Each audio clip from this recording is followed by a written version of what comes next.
అండి ఫ్రూట్స్ ఇవాళ నేను ఏమేం తెచ్చుకున్నానో పిల్లలకి చూపిస్తున్నాను. ఇది ఆఫ్రికన్ పియర్స్ అంటారండి. మన దగ్గర వీటిని సేపుకాయలు అంటారు. మన పియర్స్ కొంచెం గట్టిగా ఉంటుంది, ఇది సాఫ్ట్ గా ఉంటుందండి.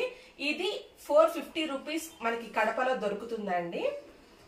ఇది జాపనీస్ పర్సిమాన్స్ అంటారండి. టమాటా లాగా ఉంటుంది మొత్తం చూడటానికి, కానీ స్వీట్ గా ఉంటుంది టేస్ట్ మాత్రము.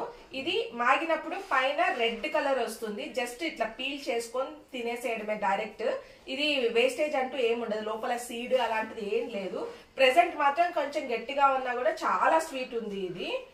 తర్వాత వచ్చేసి స్మాల్ ఆరెంజెస్ అండి. ఇవి థాయిలాండ్ ఆరెంజెస్. వీటిని మ్యాండరిన్స్ అని కూడా అంటారు. సింగిల్ హ్యాండ్ లో నాలుగు సరిపోయాయి చూడండి. ఇవి ఏంటంటే సీడ్స్ ఉన్నావు అనమాట లోపల, డైరెక్ట్ గా తీసేసుకోవచ్చు. చాలా అంటే చాలా స్వీట్ గా ఉంటాయి. దీని కాస్ట్ వచ్చి 350 రూపీస్ ఉంది మాకు కడపలో. ఈ ఫ్రూట్స్ అన్ని మీరు చూసారా లేదా, మీరు కూడా టేస్ట్ చేశారా లేదా ఒకసారి కమెంట్ చేయండి.